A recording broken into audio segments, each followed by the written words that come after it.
Hello, আসসালামু আলাইকুম। আরনিশা kitchen থেকে আমি আবারও হাজির হয়ে গিয়েছি আপনাদের মাঝে নতুন রেসিপি নিয়ে। আজকে আমি করে দিতে যাচ্ছি ছোলা বুটের ডালের হালুয়া রেসিপি। এটা অসম্ভব মজা হয়। যারা যারা এখন আমার রেসিপিটা দেখেন নাই অবশ্যই আমার রেসিপিটা ফলো করবেন এবং দেখবেন। আমি সুন্দর সুন্দর রেসিপি নিয়ে আপনাদের কাছে হাজির হয়ে যাই। আজকেও একটা রেসিপি নিয়ে হাজির হয়ে গিয়েছি। আশা করছি আপনার কাছে আমার রেসিপিটা অনেক ভালো লাগবে। চলুন দেখে আসি কিভাবে বানাই আমি ছোলা আর বুটের ডালের হালুয়া। আমি ছোলা আর বুটের ডাল হালুয়া বানানোর জন্য আমি নিয়ে নিয়েছি এখানে ছোলার ডাল। অনেকে হয়তো আপনারা বলতে পারেন বুটের ডাল, ছোলা বুট যেটাই বলেন, এটা হচ্ছে ছোলা বুটের ডাল। অনেকে আছেন ছোলা আর বুটের ডাল চিনতে পারেন না। আমরা রোজার সময় যে ছোলার রান্না খেয়ে থাকি এটা হচ্ছে সেই ছোলা ভাঙানো। এরপর একটা কুকারের মধ্যে আমি ডালগুলোকে পুরোপুরি দিয়ে এটাকে আমি দুধ আর একটু পানি দিয়ে এটাকে সিদ্ধ বসিয়ে দিব। আমি এখানে যে ডালটা নিয়ে নিয়েছিলাম এটা আমি আধা কেজি নিয়েছি। আজকে আমি আধা কেজি ডালের হালুয়া বানিয়ে দেখে দেব বরফি। আমি ডালটাকে সারা রাত ভিজিয়ে রেখেছিলাম। এরপর আমি এখানে 1 গ্লাস পরিমাণ হচ্ছে লিকুইড দুধ দিয়ে দিব আর 1 গ্লাস আমি দিয়ে দেবো পানি। দিয়ে এটাকে ভালোভাবে মিশিয়ে আমি এটাকে কুকারটা মুখটা লাগিয়ে আমি বসিয়ে দিব। সিদ্ধ হয়ে গেলাম, এটাকে ব্লেন্ড করে নিয়েছিলাম। এটা আমি ভিডিওতে করি নাই, আমি আপনাদেরকে দেখিয়ে দিচ্ছি। এটাকে আমি পুরো মিহি ব্লেন্ড করেছিলাম। ব্লেন্ড হয়ে গেলাম, এখন চলে যাচ্ছি মূল রান্নায়। আমি একটা প্যান বসিয়ে দিয়েছি। প্যানের মধ্যে যখন একটু প্যানটা গরম হয়ে আসবে তখন আমি এখানে ঘি দিয়ে দিব। ছোলার ডালে যত ঘি দেওয়া যাবে, ছোলার ডালের যে হালুয়াটা বা বরফি বলেন, এটা খুবই মজা হয়। আমি এখন এখানে 4টা এলাচ দিয়ে দিয়েছি। যখন ঘিটা আমার গরম হয়ে আসবে তখন আমি এখানে দিয়ে দিব যে আমি বুট ডালের যে ব্লেন্ড করে রেখেছিলাম সেই মিশ্রণটা আমি দিয়ে দিচ্ছি। দিয়ে এটাকে ভালোভাবে নাড়তে হবে। এটাকে কোনোভাবে নাড়া স্কিপ করা যাবে না, তার কারণ ঘি দেওয়া হয়েছে আর ডালটা খুব দ্রুত পুড়ে যাওয়ার সম্ভাবনা থাকে। এর জন্য এটা ঘন ঘন নাড়তে হবে, নাড়া স্কিপ করা যাবে না কোনোভাবেই। এটা অনেক টাইম লাগে নাড়তে। আমি এটাকে ভালোভাবে মিশিয়ে নিচ্ছি ঘিয়ের সাথে। আস্তে আস্তে নাড়তে নাড়তে দেখবেন একটু নরম হয়ে আসছে ডালটা, একটা ক্রিমি ভাব চলে আসছে। দেখতেই পাচ্ছেন পাত্রের গায়ে লেগে যাচ্ছে না, আস্তে আস্তে শুকিয়ে আসতেছে এই জিনিসটা।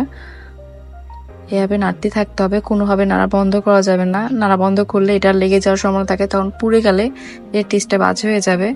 এই পর্যায়ে আমি এখন ইউজ করে দিচ্ছি ঘি। আমি 2 টিস্পুন ঘি দিয়ে দিয়েছি। এই হালুয়াতে যত ঘি দেওয়া যায় তত মজা হয়। চেষ্টা করবেন একটু বেশি ঘি দিয়ে করার। কম ঘি দিলে ফ্লেভারটাও খুব ভালো আসে না, টেস্টটাও মজা হয় না ওরকম। দিয়ে আমি ঘিটা দিয়ে ভালোভাবে এটাকে মিশিয়ে নিব।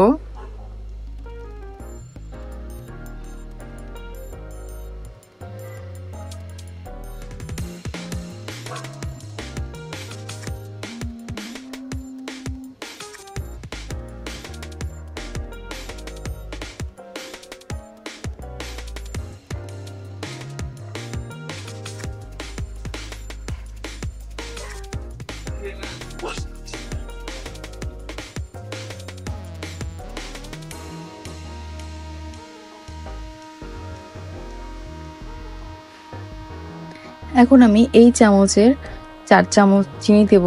আমি গোল চামচটা নিয়ে নিয়েছি বড়, এই চামচের মাপে আমি 4 চামচ চিনি দেব। আপনারা চিনি যেরকম খেতে পছন্দ করেন সেভাবে চিনি ইউজ করবেন। আমি এখানে প্রায় টোটাল 4 চামচ চিনি দিয়েছি। পরে যদি লাগে আপনারা এখানে অ্যাড করতে পারেন। আপনাদের যদি মিষ্টি কম হয়, অনেকে মিষ্টি বেশি খান, তখন এক্ষেত্রে বাড়িয়ে কমিয়ে নিতে পারেন। এখন আমি অ্যাড করে দিচ্ছি একটু লবণ। লবণটা আমি দিয়েছি মিষ্টির টেস্টটা সুন্দর আর ভালো আসার জন্য। যে কোনো ডেজার্ট আইটেমে যদি একটু লবণ দেওয়া যায় তাহলে সেটা টেস্টটা আরও বেড়ে যায়। চেষ্টা করবেন একটু লবণ দিতে। অনেকে আছে পছন্দ করেন না, সেক্ষেত্রে না দিলেও কোনো সমস্যা নেই। এখন আমি অ্যাড করে দিচ্ছি 1 গ্লাস পরিমাণ লিকুইড মিল্ক। আমি আর একটু লিকুইড মিল্ক দিয়ে এটাকে ভালোভাবে মিশিয়ে নিচ্ছি। এতে দুধ আর চিনি আর ঘি যত মনে করেন ঠিকভাবে মাপে পড়লে এটার টেস্টটা খুবই ভালো আসে।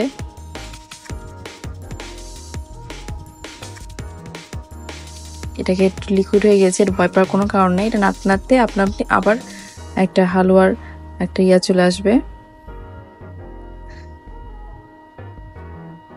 এখন আমি দিয়ে দেবো এখানে গুঁড়া দুধ। এটা অপশনাল, আপনারা দিলেও পারেন, না দিলেও কোনো সমস্যা নেই। দুধটা দিয়ে আমি এটাকে ভালোভাবে নাড়াচাড়া করব। এটার কষ্ট হচ্ছে এটা প্রচুর নাড়তে হয়, নাড়তে নাড়তে আপনার হাত ব্যথা হয়ে যাবে, কিন্তু এটা যে মজা হয় মনে হয় যে এই কষ্ট কিছুই না এর কাছে।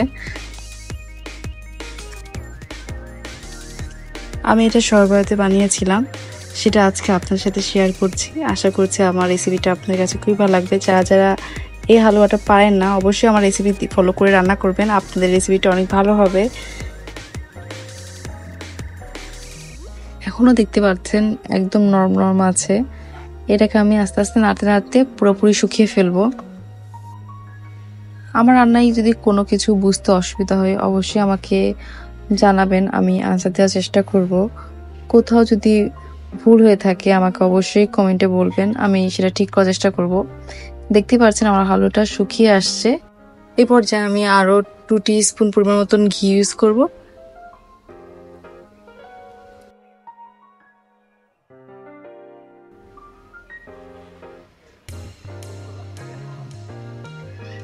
আমার কাছে যে কোনো ডেজার্ট আইটেমে ঘিয়ের ফ্লেভারটা খুবই ভালো লাগে। ঘি দিলে মনে হয় যে শাহি শাহি একটা ফ্লেভার আসছে, এটা আমার কাছে খুবই ভালো লাগে। আমি ঘিটা বেশি ইউজ করি যে কোনো ডেজার্ট আইটেম বা যে কোনো রান্না বলেন। আমি যে এলাচটা দিয়েছিলাম এটা আমি উঠিয়ে ফেলতেছি। আপনাদের কাছে যদি এলাচের গুঁড়া থাকে সেক্ষেত্রে এখানে এলাচের গুঁড়া ইউজ করতে পারেন। নাড়তে নাড়তে দেখতেই পাচ্ছেন এরকম একটা টেক্সচার চলে আসবে, যেটা প্যানের গায়ে লাগতেছে না, দেখতেই পাচ্ছেন। এই পর্যায়ে বুঝতে হবে যে আপনার হালুয়াটা রেডি হয়ে গিয়েছে। আমি আর একটু নাড়াচাড়া করে এটাকে নামিয়ে ফেলবো। নামিয়ে একটা ট্রের মধ্যে এটাকে ঢেলে একটা বরফি শেপ দিয়ে ফেলবো। আমি একটু ঘি হাতে নিয়ে এটা ট্রের মধ্যে দিয়ে একটু ব্রাশ করে নিচ্ছি হাত দিয়ে। যারা যারা এখন আমার পেজটাকে লাইক সাবস্ক্রাইব করেনি অবশ্যই আমাকে লাইক সাবস্ক্রাইব করে আমার পাশে থাকবেন। এরপর আমি হালুয়া যে মিশ্রণটা ছিল ওটাকে আমি ঢেলে চামচ দিয়ে এটাকে একটু ট্যাপ ট্যাপ করে সমান চারদিকে সমান করে এটাকে আমি একটা বরফি শেপ দিয়ে নিয়ে এটা পরিবেশন করে দেখিয়ে দিচ্ছি আপনাদেরকে। দেখতেই পাচ্ছেন। আশা করছি আপনার কাছে আমার রেসিপিটা অনেক ভালো লেগেছে। ভালো লেগে থাকলে অবশ্যই আমাকে কমেন্টে জানাবেন। আমি নতুন কোনো রেসিপি নিয়ে আবার হাজির হয়ে যাব। আজ এ পর্যন্তই, সবাই ভালো থাকবেন। আল্লাহ হাফেজ।